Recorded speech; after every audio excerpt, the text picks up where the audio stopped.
हाँ जी प्यारे बच्चों, नमस्कार। क्या हाल चाल, कैसे हैं आप लोग? आई होप आप लोग बेहतरीन होंगे। बच्चों, आज के क्लास में हम लोग देखने वाले हैं क्लास 8 हिंदी का जो बसंत वाला पुस्तक आप लोग का चलता है ना बाबू, उसका चैप्टर नंबर 4 जिसका नाम है भगवान के डाकिए। ठीक है, और आज के क्लास में हम लोग इस चैप्टर का सारा प्रश्न उत्तर करेंगे। तो चलिए बच्चों, क्लास को स्टार्ट करते हैं। ये चैप्टर को मैंने एप्लीकेशन पर बहुत बढ़िया तरीका से आपके सर पढ़ाए हुए हैं बाबू। अगर आप लोग इस चैप्टर को पढ़ना चाहते हैं तो जरूर पढ़िएगा बाबू। पढ़ने के लिए क्या करना होगा, नीचे डिस्क्रिप्शन बॉक्स से मेरा ऐप डाउनलोड कीजिएगा, या फिर प्यारे बच्चों आप लोग क्या कर लीजिएगा, अपने अभिभावक, अपने मम्मी पापा से, किसी से भी इस नंबर पे आप लोग क्या कीजिएगा, बात करवा के भी बैच ज्वाइन कर सकते हैं और वहां से अपनी पढ़ाई को कर सकते हैं। आइए बच्चों, हम लोग अभ्यास के प्रश्न को देखते हैं। तो प्रश्न अभ्यास यहाँ से शुरू होता है। कविता से प्रश्न लिया गया। फर्स्ट क्वेश्चन कहता है मेरे बच्चों, कवि ने पक्षी को बादल को कवि ने पक्षी और बादल को भगवान की डाकियां क्यों बताया है?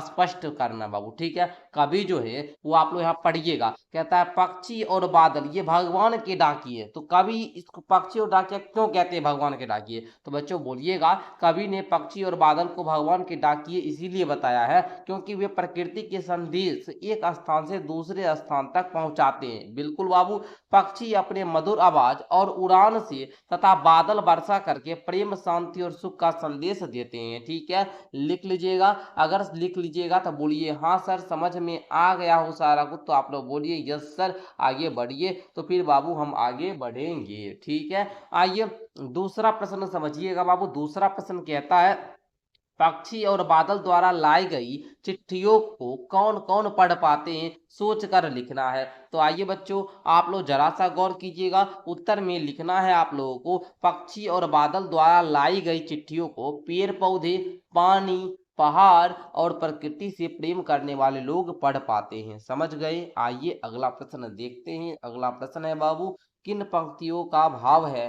कौ में बोल रहा है कि बाबू आपका पक्षी और बादल प्रेम, सद्भाव और एकता का संदेश एक देश से दूसरे देश को भेजते हैं। ये किन पंक्ति का भाव है? तो आप जो पंक्ति पढ़े हैं, इस एक देश की धरती दूसरे देश को सुगंध भेजती है। ठीक है, यहाँ पे आप लोग पंक्ति पढ़े थे ना बुआ, कि एक देश की धरती दूसरे देश को सुगंध भेजती है, इसी का है बाबू। ठीक है, मैंने यहाँ पे दे भी रखा है, आप लोग लिख लीजिएगा। आगे इसी में देखिएगा, प्रकृति देश देश में भेदभाव नहीं करती, एक देश से उठा बादल दूसरे देश में बरस जाता है। ये कौन सा है? आप लोग सुने होंगे पंक्ति, बोलता क्या है, एक देश का बादल दूसरे देश में पानी बरसा देता है। ये पंक्ति आप लोग सुने हैं ना जी? अरे एक देश का बादल दूसरे देश में क्या करता है, पानी बरसा देता, मतलब एक देश का भाप दूसरे देश में पानी बनकर गिरता है। तो बच्चों आप लोग को इसी प्रकार से यहाँ पे मैंने दे भी दिया है, आप लोग नोट कर लीजिएगा, नोट कर लीजिएगा, कॉपी में लिख लीजिएगा। समझ में आ गया होगा ऐसा मैं आशा करता हूँ। आइए अगला प्रश्न बताते हैं आपको। अगला प्रश्न है बुआ 4 नंबर, पक्षी और बादल की चिट्ठियों में पेड़ पौधे, पानी और पहाड़ क्या पढ़ पाते हैं? तो बुआ आपको पता होगा कि यहाँ पे क्या, कि पेड़ पौधे जो होंगे, पानी जो होगा, पहाड़ जो होगा, ये पक्षी और बादल की चिट्ठियों में प्रकृति का प्रेम, भाईचारा, शांति, एकता का संदेश पढ़ पाते हैं। समझ में आया हो तो आगे बढ़े, यस सर बढ़िए। अगला प्रश्न 5 नंबर कहता है, एक देश की धरती दूसरे देश को सुगंध भेजती है, कथन का भाव स्पष्ट करना है। तो बच्चों लिखोगे आप लोग कि सर इस कथन का भाव है, इस कथन का आशा है, इस कथन का कहने का मतलब है कि प्रकृति सभी देशों में प्रेम और सद्भाव फैलाती है, धरती की सुगंध सीमाओं में बंधी नहीं रहती है, वह एक देश से दूसरे देश तक पहुंचकर लोगों में अपनापन और भाईचारे की भावना उत्पन्न करती है। समझ आया हो तो बोलिए हाँ सर, दिल बनाइए नीचे कमेंट में, यस सर मजा आया।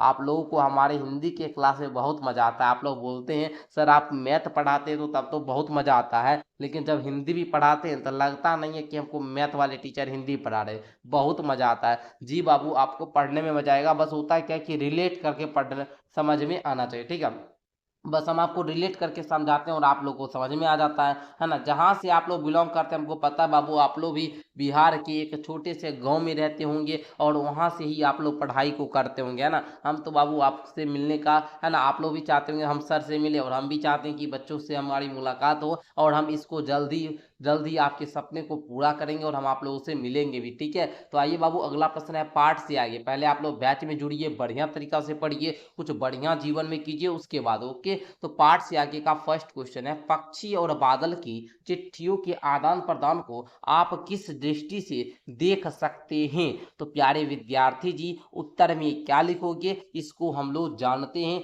आप लोग उत्तर में लिखोगे मेरे बच्चों, पक्षी और बादल की चिट्ठियों के आदान प्रदान को हम प्रेम, भाईचारे और विश्व एकता की दृष्टि से देख सकते हैं।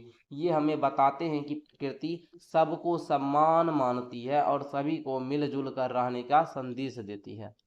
चलिए, समझ में आया हुआ होगा आप लोगों को, यहाँ तक क्लियर है ना बच्चों। चलिए, बहुत बढ़िया बाबू, आप लोग को यहाँ तक समझ में आ गया, मजा आएगा ना। चलिए, तो इस प्रकार आप लोग फर्स्ट क्वेश्चन का उत्तर लिख लीजिएगा। आइए सेकंड प्रश्न आपका क्या कहता है मेरे बच्चों। सेकंड प्रश्न कहता है, आज विश्व में कहीं भी संवाद भेजने और पाने का एक बड़ा साधन इंटरनेट है। बिल्कुल सर, आज हम आपको जो पढ़ा पा रहे हैं ये किसकी सहायता से, इंटरनेट के साधन से। पक्षी और बादल की चिट्ठियों की तुलना इंटरनेट से करते हुए 10 पंक्ति लिखना है। बिल्कुल सर, लिखने के लिए रेडी हैं आप, लिखाइए तो सही बाबू, हम तो लिखाने के लिए तैयार ही रहते हैं। लिखिएगा जरा सा उत्तर में कि इंटरनेट आज के समय का सबसे तेज संवाद माध्यम है। आज आप अपने घर से हमारे व्हाट्सएप पर मैसेज करके आप अपने माता पिता से हमसे बात करवा सकते हैं। सर हमको आपका बैच लेना है, हम आपको बोलेंगे बुआ 599 रुपया लगेगा। आप पूछिएगा सर इसमें कितना दिन पढ़ाइएगा, हम बोलेंगे बुआ 1 साल इसमें हम आपको पढ़ाएंगे। सर कौन कौन विषय पढ़ाइएगा, हम बोलेंगे ऑल सब्जेक्ट पढ़ाएंगे। क्या सर एक ही टीचर मिलेंगे, नहीं बाबू, इसमें आपको 3-4 टीचर मिलेंगे और चारों टीचर मिलकर आपको बढ़िया से पढ़ाएंगे। इस प्रकार से क्या करते हैं, इंटरनेट आज के समय में सबसे तेज क्या जी, संवाद का माध्यम है। पक्षी और बादल पुराने समय के प्राकृतिक संदेश वाहक थे, ठीक है। आगे लिखिएगा, इंटरनेट मनुष्यों द्वारा बनाया गया जबकि पक्षी और बादल प्रकृति की देन है, ठीक है। आगे है आप लोगों का, इंटरनेट से संदेश तुरंत पहुंच जाते हैं। अगला है, पक्षी और बादल अपने तरीके से प्रेम और शांति को संदेश फैलाते हैं। आगे है, इंटरनेट पूरे विश्व को जोड़ता है। आगे लिखिएगा, पक्षी और बादल भी देशों के बीच भेदभाव नहीं करते हैं। बस आपको 10 पॉइंट लिखना है। तो हम देखिए यहाँ तक दिए, आगे लिखिएगा, इंटरनेट में तकनीक का उपयोग होता है। आगे आप लोग यहाँ पे क्या लिख सकते हैं, पक्षी और बादल प्राकृतिक सौंदर्य का अनुभव कराते हैं। चलिए आगे देखिएगा, यहाँ पर आप लोग, दोनों ही संसार में संवाद और संबंध बनाने का कार्य करते हैं। चलिए, क्लियर है ना यहाँ तक बच्चों। चलिए आगे बढ़े, यस क्लियर होगा तो समझ में आ गया होगा तो बोलिएगा, आगे बढ़ेंगे। यस, आइए बच्चों आगे बढ़ते हैं। तीसरा प्रश्न है, हमारे जीवन में डाकिये की भूमिका क्या है, इस पर 10 वाक्य लिखना है। तो बच्चों आइए, जीवन में डाकिया की आप लोग भूमिका जानते होंगे ना। डाकिया हमारे जीवन का महत्वपूर्ण व्यक्ति होता है। बिल्कुल सर, वह लोगों की चिट्ठियां और संदेश पहुंचाता है। बिल्कुल सर। आगे, डाकिया दूर रहने वाले लोगों को आपस में जोड़ता है। यस। आगे, वह मेहनती और क्या होता है, ईमानदार होता है। पहले के समय में डाकिया ही समाचार पहुंचाने का मुख्य साधन था। वह गांव गांव जाकर पत्र बांटता था।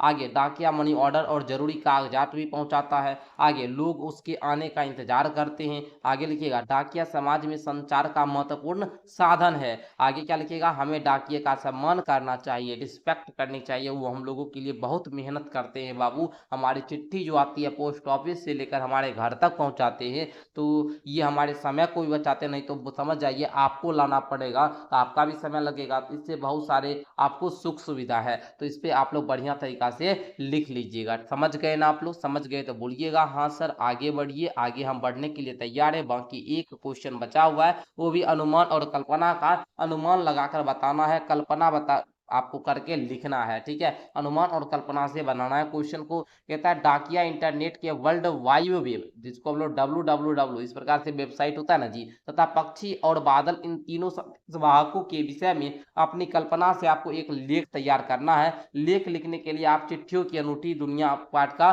सहयोग ले सकते हैं, ठीक है। तो बच्चों आप लोग लिखने के लिए रेडी हो जाइए। लिखिएगा उत्तर में आप लोग, डाकिया इंटरनेट और पक्षी बादल तीनों ही संदेश पहुंचाने के माध्यम है।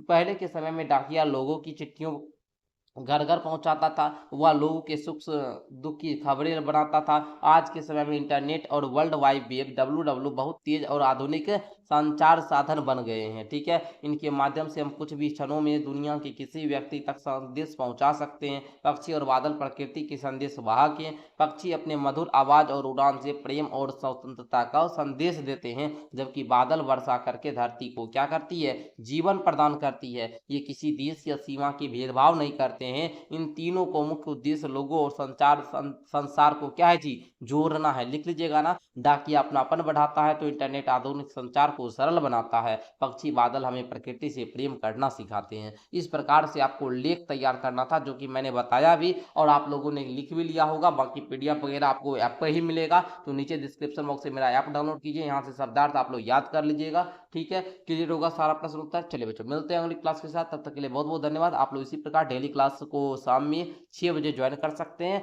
बाकी मिलते हैं आप लोगों से अगले क्लास में, तब तक के लिए बहुत बहुत धन्यवाद।